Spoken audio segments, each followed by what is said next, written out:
Teleamazonas presenta 24 horas con Diana León.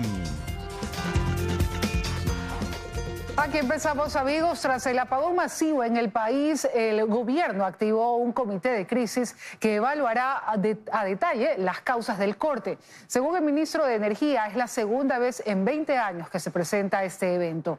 En la mayoría del territorio nacional, el servicio ya fue restablecido. Ahí salió oro. El ministro lo atribuyó directamente a una falta de mantenimiento que no se realiza hace 20 años, pues la última vez que sucedió esta falla en una de las líneas de transmisión de Milagro Soray fue en el 2004, desde cuando se debió haber puesto en marcha un plan de mantenimiento que hoy nos pasa factura. El resultado es una muestra más de la crisis energética que estamos viviendo. Ya estamos teniendo problemas suficientes con generación, que lo conocen bastante bien, que generó cortes prolongados, no programados. Este es un corte por falta de inversión en transmisión. ¿Esto se pudo haber evitado? Sí, señores, se pudo haber evitado. Lo cierto es que no se cumplió y este miércoles 19 de junio a las 3 de la tarde con 17 minutos todo el país se quedó sin suministro de electricidad. Y aquí la explicación. ¿Qué es lo que ha ocurrido? Unas de esas líneas fallaron y después empezaron a fallar los sistemas de protección de ciertas plantas generadoras y dejaron de generar energía. Todo el sistema empezó a colapsar en una cadena de eventos. Por este motivo se activó el Comité de Crisis de Electricidad desde la ciudad de Guayaquil, urbe mayormente afectada por esta falla, mientras que en otras provincias y ciudades suministro de electricidad se encuentra restablecido en un 100%. ¿De qué depende? En muchas zonas, sobre todo, por ejemplo, en la zona de Guayaquil, tenemos centrales térmicas que prenderlas demora mucho más tiempo que otras centrales. Hay ciertas centrales de generación que cuando uno las prende inmediatamente están generando energía. Es el caso, por ejemplo, de algunas hidroeléctricas. En el caso de las termoeléctricas, ese sistema de prendido rápido no existe. Para finalizar, Luque afirmó que actualmente existe tan solo un 0,01% de que vuelva a darse otra suspensión de electricidad por este motivo y de volverse a repetir. Ha pedido a los técnicos de SELEC poner a disposición sus cargos. Y Quito también sufrió el apagón nacional de energía eléctrica. Las complicaciones se pudieron evidenciar principalmente en el tránsito vehicular, así como en el sistema de transporte público del metro. Fue alrededor de las 3 de la tarde de este miércoles que el servicio de energía eléctrica, sin aviso alguno, se suspendió en la capital. Ciudadanos quienes se encontraban realizando sus actividades normales tuvieron que paralizarlas, pues en la mayoría necesitaban de energía. Nos hacen un daño porque en realidad no podemos trabajar, perdemos ¿cuánto de trabajo? Como no nos avisa, nos coge de sorpresa y como sabe uno tiene negocio, aquí se dañan las cosas. Terriblemente porque nos toca cerrar a las 6 de la tarde, nosotros atendemos normalmente hasta las 10:30, entonces perdemos prácticamente 4 horas y media de trabajo. A la par, en sectores como La Mañosca, al norte de Quito, esto se pudo evidenciar, intenso tráfico. Esto porque los semáforos dejaron de funcionar por completo y con ello poca presencia de agentes de tránsito. Cientos de ciudadanos retornaron a sus hogares para realizar teletrabajo. Sin embargo, se encontraron con la novedad de la suspensión de las actividades en las estaciones del metro. En este video, por ejemplo, se observa cómo usuarios tuvieron que bajarse de los trenes y caminar a oscuras por falta de luz. Mientras tanto, en los exteriores, este era el panorama. Porque tenemos un bajón energético en las 15 estaciones del metro. Son fallas técnicas que debían corregir a tiempo, ¿no? Tener precauciones para esto. ¿Usted, por ejemplo, a dónde se dirigía? Yo me dirijo hasta la estación El Recreo. ¿Y ahora va a esperar a que abran el metro? Es que no nos dicen, no nos dan respuestas si nos van a habilitar o no. No se cacha qué onda con los cortes. Al parecer no había nada y ahora otra vez vuelve los cortes y sin información, sin nada. No hay metro por el momento, dicen que por el problema de la luz que se juega a nivel nacional. Y alrededor de las 5 de la tarde la energía eléctrica se restableció. Adicional a ello, desde el Ministerio de Educación se dio a conocer la suspensión de clases presenciales en la jornada nocturna de las instituciones educativas del país. Eso mientras que se informó que las clases en la jornada matutina y vespertina se mantienen con total normalidad, de acuerdo al cronograma establecido.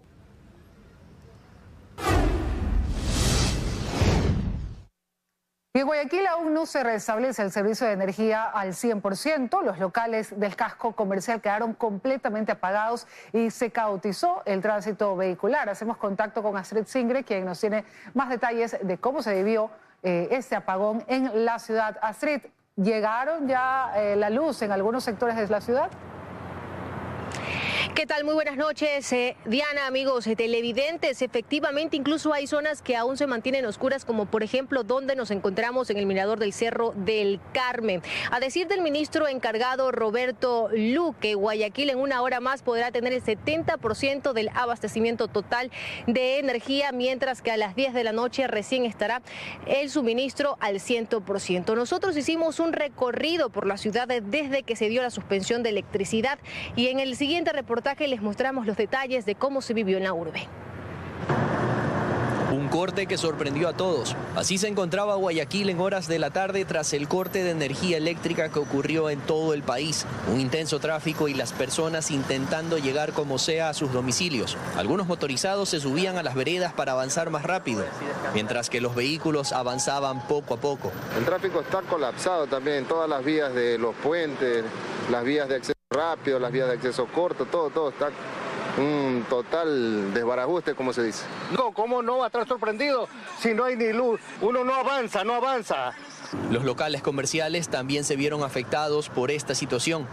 A algunos les tocó esperar a que la energía eléctrica vuelva, mientras que ya empezaban a contabilizar las pérdidas que dejaba este corte sorpresivo a nivel nacional. Se dañan los aparatos, ¿a quién le reclamamos? Pérdida para toda la economía del Ecuador. Un minuto es pérdida. Claro, es pérdida. No puedo hacer nada más que vender colas, si es que se puede, porque en un momento ya comienzan a ponerse caliente y ya nadie las quiere. El servicio de transporte de la aerovía también se vio afectado, puesto que no había energía eléctrica para que pueda funcionar. Y una persona se quedaron así en medio río, ya con el nervio, miedo. Simplemente me bajé y no me percaté de que las cabinas estaban paradas. Y venía acá, me estaba subiendo ya y me encuentro la sorpresa de que estaban los listones ahí.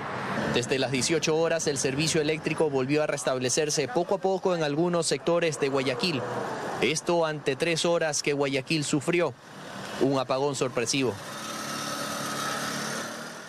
Y el apagón también tomó por sorpresa a Cuenca y afectó su actividad comercial.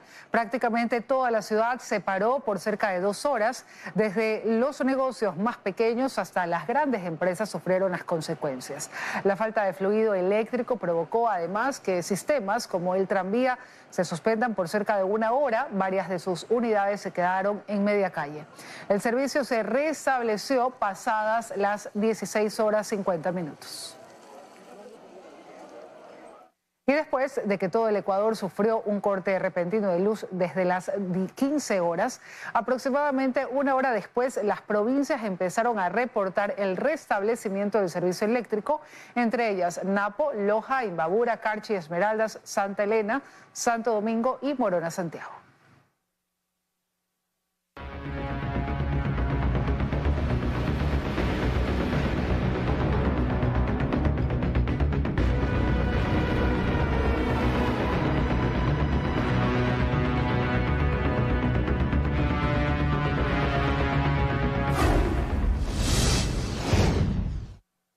Esta mañana el COE Nacional anunció el cierre indefinido de la vía Baños Puyo. Por 4º día consecutivo se realizan labores de limpieza, búsqueda y rescate en la zona. Brigitte Mancheno está ahora con todos los detalles. Brigitte, te escuchamos. ¿Qué tal, Diana? Amigos televidentes, muy buenas noches. Los cierres viales continúan sobre la vía que conecta Baños con el Puyo. Según las autoridades que brindaron una rueda de prensa la mañana de este día miércoles, afirman que los cierres continuarán al menos por 21 días, pues los trabajos demorarán. Por el momento, solo personal de primera línea, también los moradores de las zonas afectadas pueden pasar por estas vías. Les tenemos preparado un reportaje, veamos. Impactantes imágenes grabadas desde el aire. 30 kilómetros de vía en Tungurahua afectados por 3 aluviones, 2 deslizamientos de tierra, socavamientos e inundaciones que en mayor o menor magnitud dejaron así a la vía Baños-Puyo, siendo el punto más crítico la zona Quilloturo, donde el aluvión dejó 7 viviendas afectadas y 8 completamente destruidas. Además, la vía quedó así, razón por la que su cierre es indefinido. Solamente hay unos ingresos momentáneos para el ingreso de las comunidades que están dentro de la jurisdicción de Río Verde y Río Negro. A esto se suma el mal estado de 3 puentes, cimientos desgastados que imposibilitan el paso. Esto no ha de aguantar mucho tiempo. El puente de la Merced, que es el que más afectado está. Tenemos el puente de San Francisco, que tiene un problema similar, y el puente Quilo antes de llegar a Mera. Tendríamos que estabilizarlos, estamos viendo varias alternativas para poder estabilizarlos y eso llevaría un poco más de tiempo. Por ello piden a la ciudadanía paciencia, pues los trabajos durarán al menos 21 días. Tendríamos tránsitos para vehículos livianos y cierto tipo de carga, más que todo de temas de ayuda humanitaria y alimentos. Por otro lado, las autoridades de la provincia anunciaron la mañana de este miércoles que entre las resoluciones adoptadas por el COE provincial está la designación de al menos 7 mesas de trabajo que se encargarán de la atención a afectados, la provisión de servicios básicos, entre otros, pero principalmente exhortaron al COE nacional para que se activen mesas que den soporte al COE provincial, esto mientras dura la emergencia.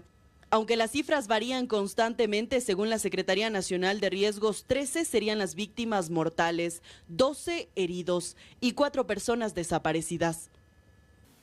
Y bien, como ya lo podíamos escuchar, un 40% ya se ha avanzado con los trabajos para despejar esta vía. Sin embargo, se espera que continúen realizándose con normalidad. Son varias las instituciones que se han movilizado hasta este punto. El COE cantonal y provincial también se reunirá en las próximas horas para tomar otro tipo de medidas y también analizar la situación ya con las nuevas cifras de desaparecidos y fallecidos también. Es la información que podemos contarles a esta hora de la noche. Diana, tú continúas con más. Que tenga una buena noche.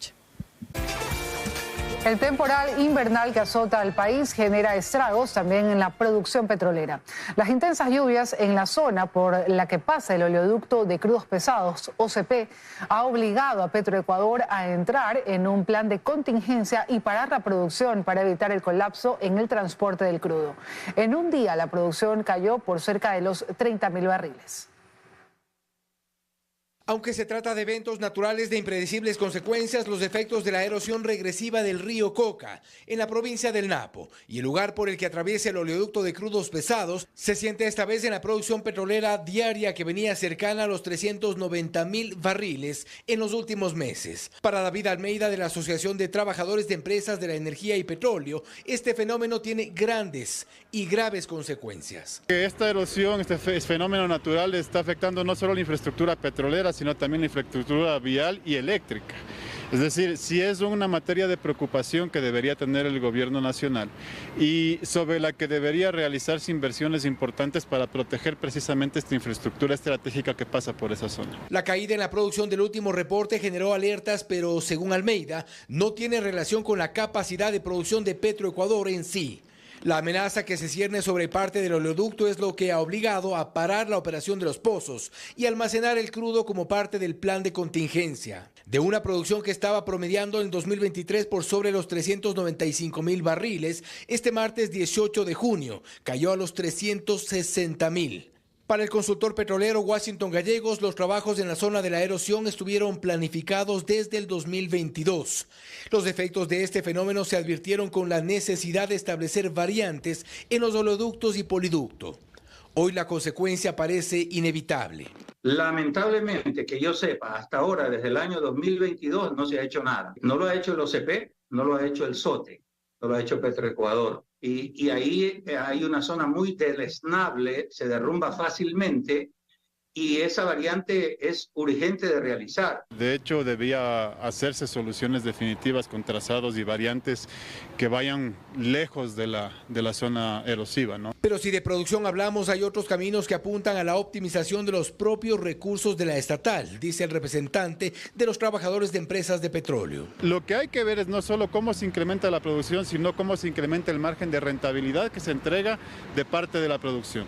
Las inversiones tienen que venir precisamente de esas tarifas. Lo extraño es que lo que se ha hecho en el país a lo largo de los años ha sido entregar al sector privado campos que finalmente terminan haciendo las inversiones con la propia tarifa que el Estado les paga. Y en esta línea todo parece estar dirigido a las autoridades y sus decisiones técnicas desde el poder político. Sin eso, el riesgo es tener una producción a la baja, dice Gallegos. Dentro del Petroecuador y del Ministerio de Energía y Minas no han realizado planes a corto, mediano y largo plazo para contrarrestar esta caída de producción. La respuesta entonces no está únicamente en los caprichos de la naturaleza y los desastres naturales.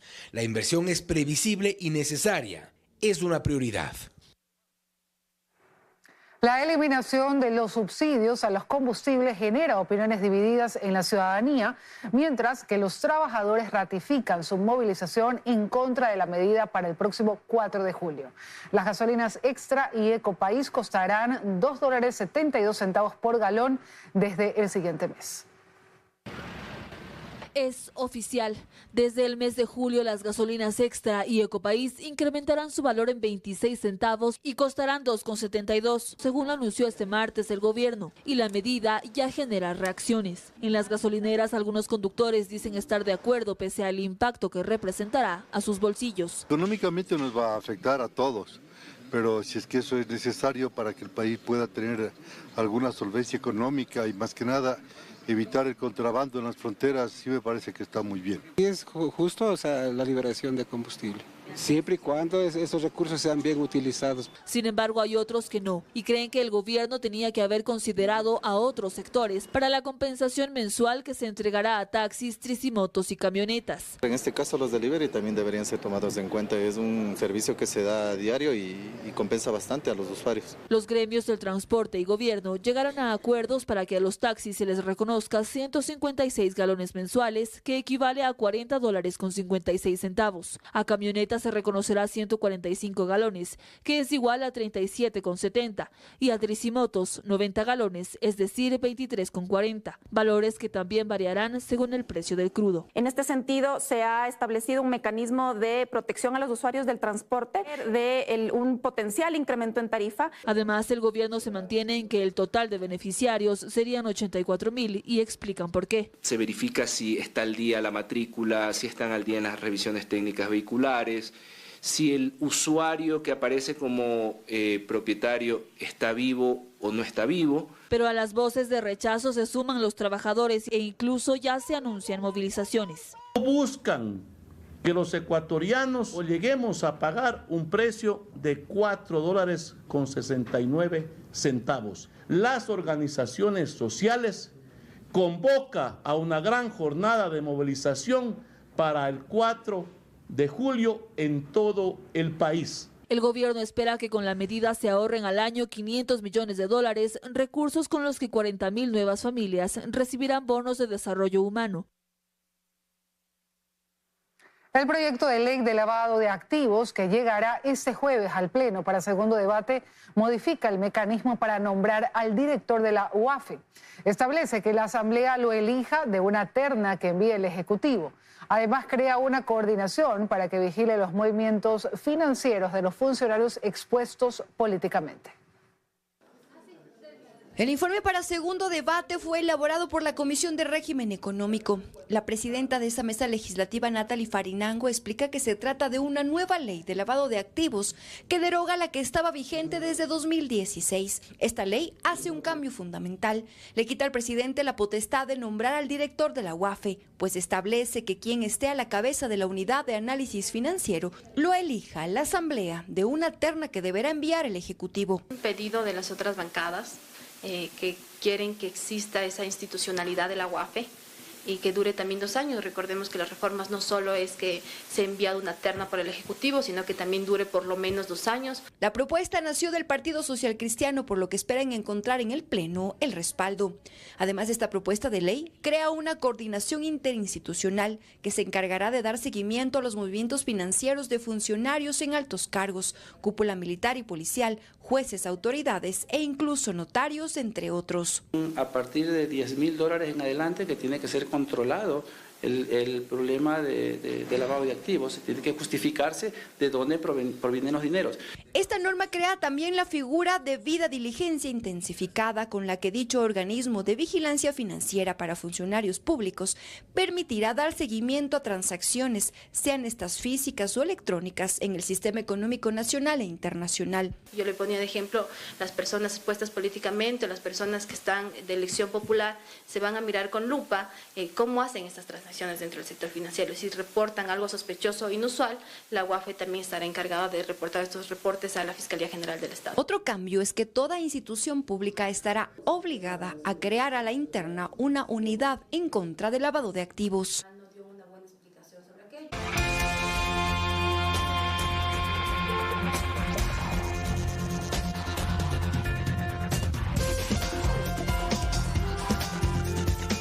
Seguimos, amigos. En 48 horas el Consejo de Participación Ciudadana decidirá el futuro del concurso a través del cual se designará al nuevo defensor público.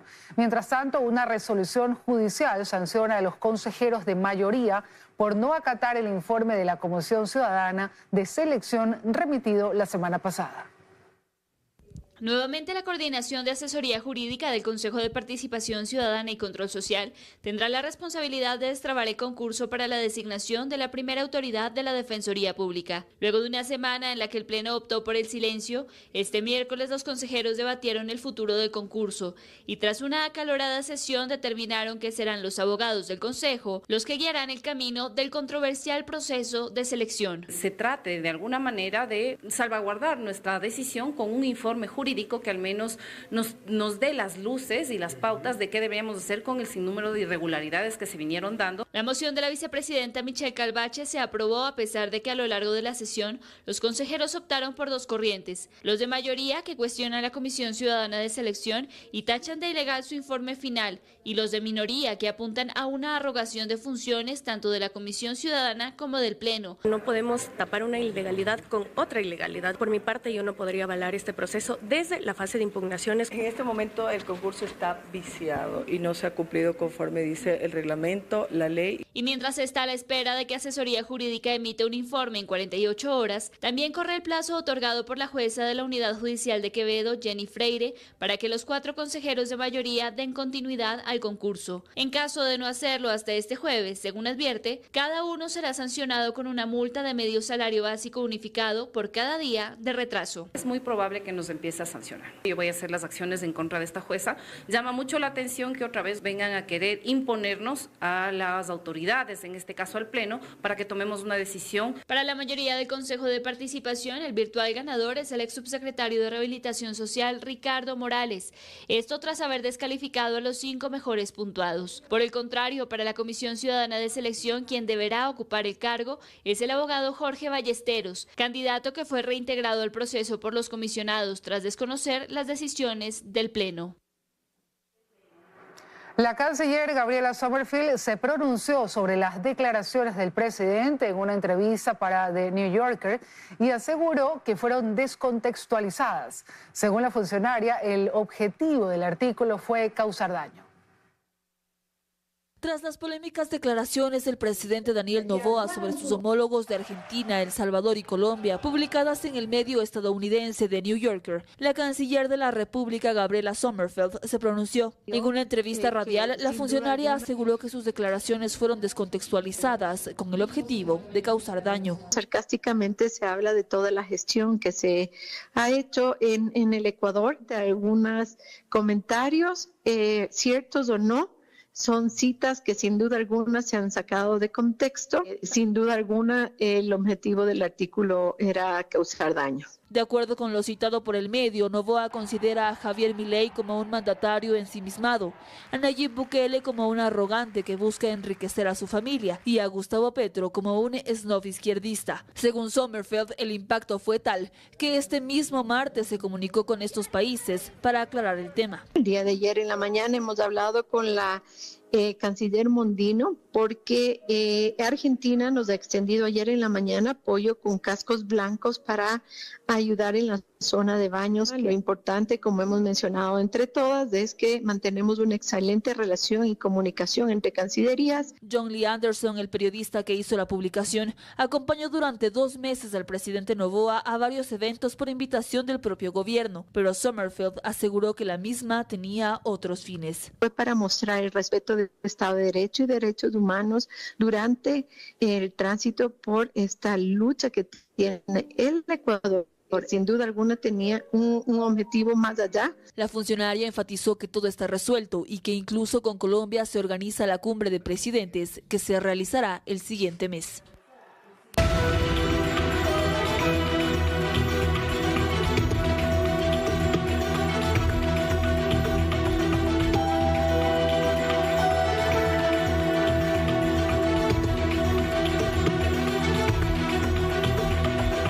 Entre el 2021 y 2022 se incrementó en un 41% la cantidad de muertes de migrantes que ingresaron a Estados Unidos por pasos irregulares y que tomaron diversas rutas a lo largo de la frontera sur del país, según cifras de la patrulla fronteriza.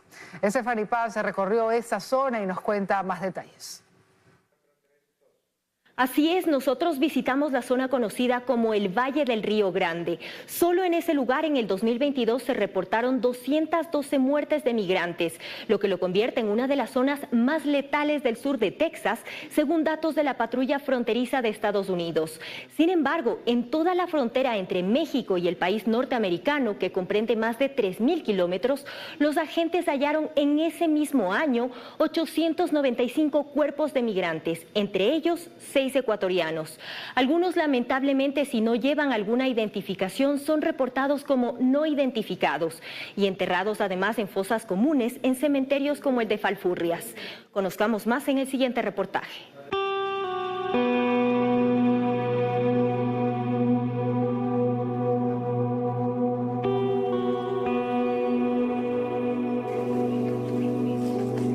Esta es la última morada de decenas de ecuatorianos que deciden emprender el viaje a Estados Unidos por pasos irregulares.